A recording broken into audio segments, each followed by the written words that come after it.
d'histoires très amusantes à raconter. C'est bien plus drôle que des moutons et de les compter. Des animaux, des créatures à rencontrer. Assis-toi bien, j'ai 2 livres à te compter. Lecture en scène, lecture en scène, lecture en scène, lecture en scène.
Emmanuel Boulanger.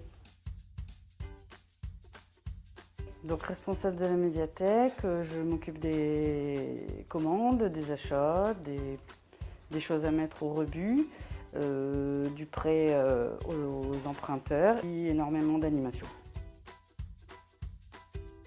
Sur la place de la mairie à Bouzoucourt. On est resté ouvert pendant le confinement. On a effectué du drive l'année dernière et là nous sommes ouverts au public ou en drive au choix. Le lundi de 15h à 18h, le mercredi de 15h à 18h et le samedi de 10h à midi. On a toujours besoin de bénévoles, elles ne sont pas nombreuses. Il y a eu des périodes où il y a eu du bénévolat. En ce moment, il n'y en a plus, mais on est tout à fait ouverte à accueillir des bénévoles.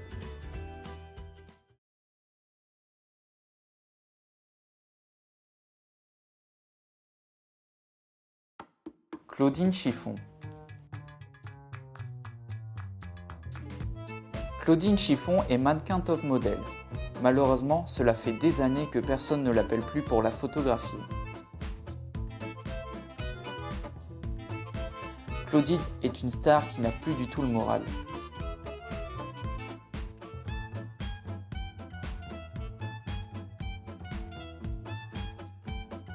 Malgré son grand âge, la Tour Eiffel n'a pas pris une ride. Des gens dans des autocars viennent tous les jours la photographier. Claudine Chiffon est très jalouse. Alors, à la nuit tombée, elle kidnappe la longue dame de fer.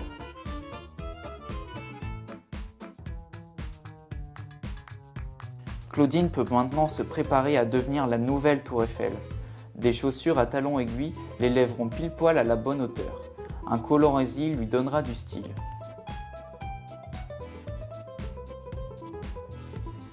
Désormais, Claudine est la Tour Eiffel. Que c'est bon de se sentir le nombril de Paris.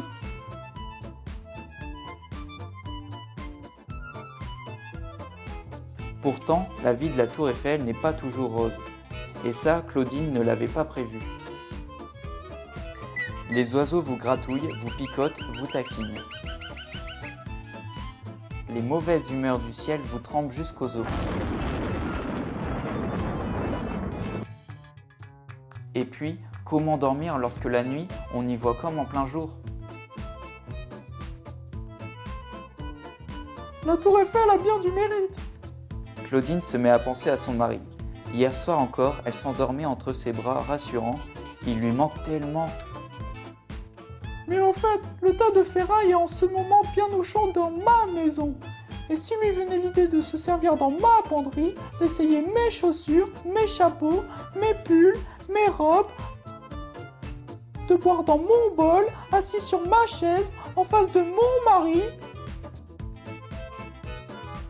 Et pourquoi pas de me le prendre, mon mari? Au secours, je craque! À toute allure, Claudine détale par-dessus les toitures. Je vais tout remettre en place, avant ce n'était peut-être pas si mal. Et maintenant, c'est vraiment bien.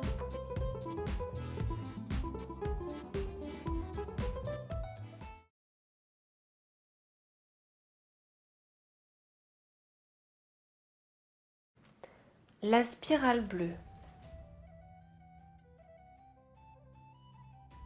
Bonjour, je m'appelle Milly. On dit de moi que j'ai la tête dans les nuages. Tant mieux, le monde rêvé est tellement plus joli que la réalité. Devenue adulte, c'est avec un brin de tendresse que je repense parfois à mes rêves d'enfance. Il en est un que je n'ai jamais oublié.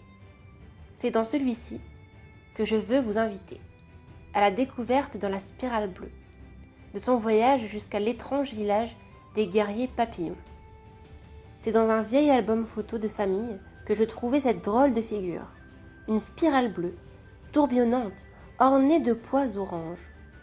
Au milieu des paysages printaniers et des bonhommes à moustache, cette photo me semblait guère à sa place. Mais voilà, la rêveuse que j'étais ne put s'empêcher de s'adonner à son activité favorite, se laisser emporter par son imagination. De l'œil de la spirale apparut alors une silhouette fine, aux bras immenses. Un personnage, mi-femme, mi-libellule, ressemblant à ces élégantes d'autrefois, tirées à 4 épingles. D'un doigt effilé, elle me fit signe de s'approcher. Elle me désignait un papillon bleu qui, selon elle, me conduirait à la spirale de même couleur. D'un battement d'ailes, il s'envola, zigzagant entre les obstacles. Je m'envolai aussi. Il se balançait d'une fleur à l'autre, faisant un point fixe au-dessus d'un pistil, se posant en équilibre instable sur les pétales d'un coquelicot, goûtant au roseau, comme on sirote un sirop. À son passage, la nature semblait se réveiller. Les fleurs, les oiseaux, les insectes avaient tous envie de danser. Les scarabées valsaient et les coccinelles amorçaient un pas de foxtrot. Tout ce qu'il fallait pour réveiller un caméléon qui dormait par là sans se faire voir. Un poil ronchon, il commençait à s'énerver, dégainant sa langue pour gober le papillon. Heureusement, celui-ci lui échappa de justesse. Ça a aussi du bon de zigzaguer comme un zozo. Quelques battements d'ailes et les mésaventures étaient oubliées. Peut-être était-ce le prix à payer pour se rapprocher de la spirale. Des fleurs écarlates ne tardèrent pas à nous attirer. Le papillon se précipita, butinant tantôt l'une, tantôt l'autre, bien décidé à se régaler sans compter. Les fleurs formaient une véritable jungle dans laquelle le papillon s'enfonça. J'eus du mal à me frayer un passage. Mais elles s'espacèrent et je me retrouvai dans une clairière. J'avançai, à découvert, curieuse du spectacle que j'allais découvrir. Apparut un village pour le moins biscornu, qui ondulait au rythme du vent comme un roseau. Attiré par l'odeur de miel et d'ambre qui s'en dégageait, je m'approchai des cases qui le composaient. Porte ouverte, cheminée couronnée de panaches blancs. J'étais enfin arrivée. Sur la place centrale, un personnage paraissait nous attendre. Une main ouverte en signe de bienvenue. Des guerriers l'entouraient, armés de lances et de boucliers, avec, sur leurs visages, de grands traits colorés, et dans leur chevelure, des milliers de papillons identiques à celui qui m'avait servi de guide. Ma curiosité l'emporta. Celui qui semblait être le chef avait sur le visage tatoué une spirale bleue, semblable à celle qui m'avait valu ce long voyage pour la retrouver. D'un geste ample, le guerrier se retourna et tendit le bras. Il m'indiquait un point vers l'horizon. Les lances des guerriers s'abaissèrent dans la même direction. Une maison semblait être désignée, très à l'écart, car c'était celle de la sorcière de la tribu. Avez-vous déjà entendu parler de la belle sorcière ? Celle-là, en tout cas, l'était bel et bien. Peut-être la tribu ignorait-elle le mot fée, car très vite, c'est ainsi que je préférais la baptiser. S'approchant d'elle, mon papillon semblait lui voler un baiser. Ses ailes se mirent aussitôt à se dérouler et son corps à s'étirer. Il se transformait, à ma plus grande surprise. En s'enroulant, son corps prit la forme d'une spirale. Aucun doute, c'était la spirale que je recherchais. Le papillon était devenu un enfant. Petit papillon devenu grand. Jeune enfant deviendra guerrier à son tour. Ma quête avait abouti. Je l'avais enfin vue de mes yeux, cette spirale bleue qui m'avait donné tant de fil à retordre. J'aurais aimé voir ce rêve durer, mais je commençais déjà à me réveiller. Le reste de l'histoire ne m'appartenait déjà plus. Si un jour, vous croisez un petit papillon bleu, repensez à ma petite histoire.